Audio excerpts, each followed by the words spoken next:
Вы смотрите программу «Актуальное интервью». С вами Марфирина Алексеева. Приветствую. В Якутске пройдет Дальневосточный форум недропользования. Он станет вторым по счету и состоится 5 декабря. В форуме примут участие ключевые промышленные компании Дальнего Востока, главы субъектов ДФО, федеральные и региональные органы исполнительной власти, отечественные производители, научные, образовательные и финансовые учреждения.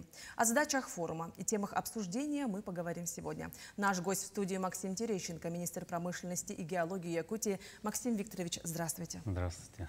Ну что ж, главное событие в промышленности Якутии – это, конечно же, второй Дальневосточный форум. В чем задача и каковы темы обсуждения нас ожидает? Вопросы в промышленности формируются каждый день, по сути, но мы стараемся и как раз создали эту площадку для того, чтобы эти вопросы не только обсуждать, но и решать.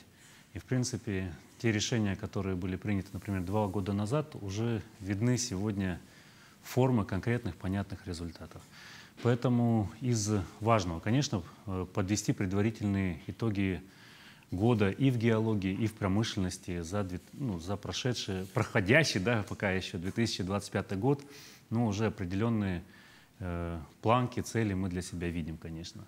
Конечно, это вопрос сверить, что мешает сегодня нашим компаниям набирать обороты, а может быть, что необходимо дополнительно предпринять, чтобы ускорить их развитие. Ведь от нашей работы промышленности зависят рабочие места, зарплата, благосостояние 100 тысяч человек. Только представить, эти люди сегодня формируют надежный такой промышленный базис нашей Якутии и всего Дальнего Востока. Конечно, это вопрос сверить планы. Конечно, это и геология возрождения легенды. Это вопросы, которые ставит и глава республики, президент, формирование энергетическо-транспортного каркаса, потому что без энергетики, без логистики, без связки с промышленностью, без связки с кадрами, наукой, наверное, такого поступательного развития нашей экономики, нашей промышленности мы бы не видели. Поэтому именно это и есть наша задача. Ну и на форуме будет обсуждение планов нефтегазовой и угольной промышленности на ближайшие 15-20 лет. Чем продиктовано такое решение? Если ты не смотришь вперед, то и у тебя и не только с настоящим будут проблемы, не будет и будущего. Возьмем на примере угольной промышленности. Сегодня угольщики, наверное, как никто, переживают самые тяжелые времена за последний достаточно такой длительный период. Наложилось все, как говорят иногда, идеальный шторм.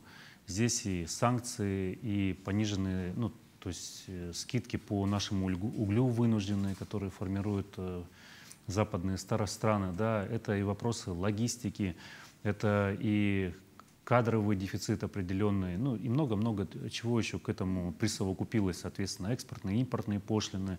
Но здесь я бы отметил роль главы нашей республики Асена Сергеевича, как главы комиссии по энергетике, благодаря которому в прошлом году отменили экспортные пошлины по углю.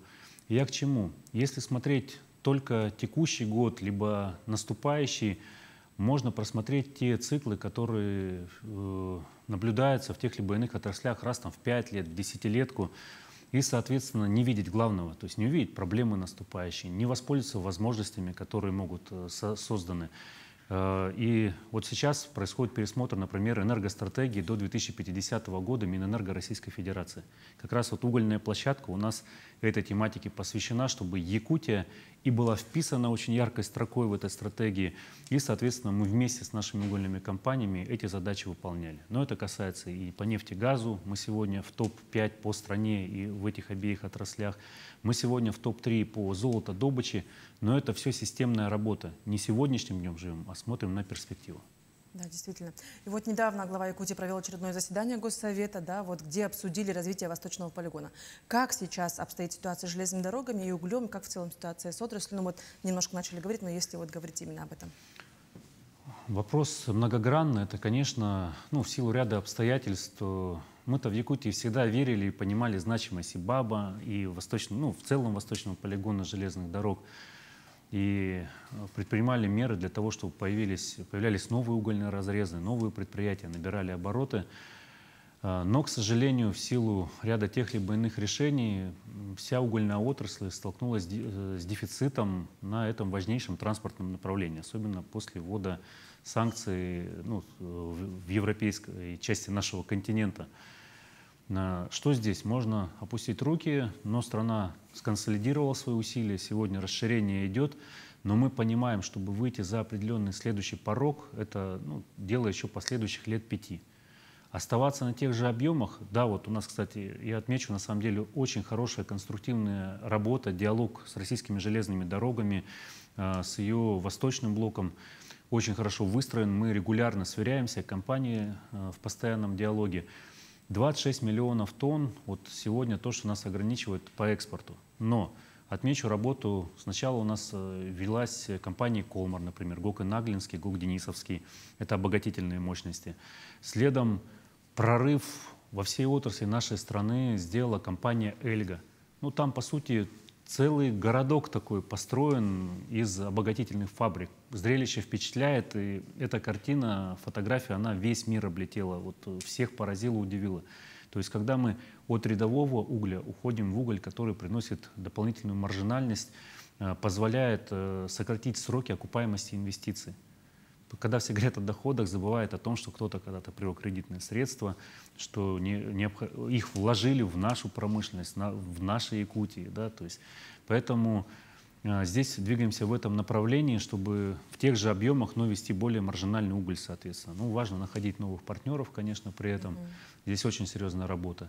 И, конечно, логистический прорыв – это третий выход нашей страны к побережью Тихого океана. Всего лишь третий, но он сделан благодаря работе компании в Якутии, компании «Эльга», это Тихоокеанская железная дорога. Ее перспективы, возможности, связки с месторождениями – это один из небольших в целом вопросов, но очень важных, то, что будет обсуждено на форуме. Ну и вот тоже вернемся к форуму, да, вот будут ли обсуждаться проблемы с местным производством и с какими трудностями сталкиваются наши производители? Я бы здесь сказал, мы будем обсуждать не проблемы, задачи – это все-таки не локальное совещание. Мы в рамках нашего дальневосточного форума. И площадка у нас формирует возможности для местных предприятий, местного бизнеса, местных производителей в первую очередь. И мы приглашаем крупнейшие компании Дальнего Востока. И вот представьте, сидят не как оппоненты, а как потенциальные партнеры, наши местные производители, сельское ли хозяйство, производители в лесопереработке, ювелиры, производители различных металлоконструкций в том числе, либо, например, Сокол ЕКТ или Хатутен, то есть которых уже знают и за пределами даже нашей страны, или в том числе отечественные производители горной техники. И они смогут, вот люди, которые принимают решения, крупнейшие компании Якутии, Дальнего Востока, нашей страны, донести им и смысл, и возможности, и потенциал, которые наши люди могут предложить нашим компаниям крупным, да, для того, чтобы и тот бизнес работал более эффективно и более значимо. А это опять-таки рабочие места, это рост нашего производства, перерабатывающего производства, да, это рост экономики в целом. Продолжая тему, какие крупные инвесторы будут в центре внимания форума и какие из них носят федеральный приоритет для страны? Вы знаете, этот список, наверное, если я начну перечислять, не хватит времени, отведенного нам эфира. В первую очередь, конечно, я бы отметил федеральная история – это геология возрождения легенды, конечно же. Она интересует абсолютно всех, потому что это потенциал не только самой программы, сейчас в бюджете на 3 года, сама программа разработана на 10 лет, но там, где приходят геологи, это потенциал столетия. Ведь у нас был когда форум «Столетие золотодобычи Якутии», «Золотой век» Якутии. Вот 100 лет назад, и сейчас мы в лидерах, да, в стране находимся. То же самое формируют сегодня геологи потенциал. Но у нас будут крупнейшие недропользователи Якутии, Дальнего Востока, нашей России. Это «Эльга», это компания «Колмар». К нам пришел, например, новый инвестор «Окта». Сейчас подтверждают компании с Магадана, с Амурской области, с Хабаровского края. Я скажу так, вот у нас ориентир не в количестве, то есть мы не про 3000 участников. У нас история не то, чтобы их было 2000, мы говорим про качество. Если, порядка 200 первых руководителей крупнейшей страны, это то, на что мы рассчитываем, и то, что мы видим, у нас сегодня здесь будет. А вместе с ними руководители федеральных органов, руководители научных институтов, крупнейших по стране, известных далеко за пределами, образовательные учреждения. Приходите. Ну и вот в рамках форума еще будет закрытое совещание Роснедра и Росгеологии. Каких договоренностей хотите достичь? А вы знаете, здесь самое главное, чтобы и федеральные, и региональные органы власти услышали вопросы, которые ставят инвесторы в Якутии. И действующие, и потенциальные, которые интересуются и смотрят, а решаются ли здесь эти вопросы. Это закрытое совещание на самом деле открытый, честный диалог и разговор. Компания вопрос обозначает, и мы вместе с ними смотрим. Может быть, есть решение прямо сейчас. Может быть, надо время, но мы обязательно предпримем все, чтобы так называемые административные барьеры точно были минимизированы, либо вообще сняты, чтобы производство росло. И вот еще интересно, вот второй форум у нас, да, чем он будет отличаться от предыдущего, и, возможно, стоит отметить какие-то итоги 23-го форума. Вы знаете, когда мы в 23-м году собирались, вспомните, что было предтечей этого. Встреча Арсена Сергеевича Николаева, главы нашей республики, и руководителя, президента нашей страны Владимира Владимировича Путина. Якутия была по ее итогам определена пилотным регионом для всей страны в области развития, ускоренного развития геологоразведки. Мы говорили об этом, а сегодня? Сегодня президент уже на Восточном экономическом форуме озвучил, и с 2025 года, с 1 января, программа запущена в работу. И она затронула не только Якутию, а весь Дальний Восток и Сибирский федеральный округ. Это же уже масштаб.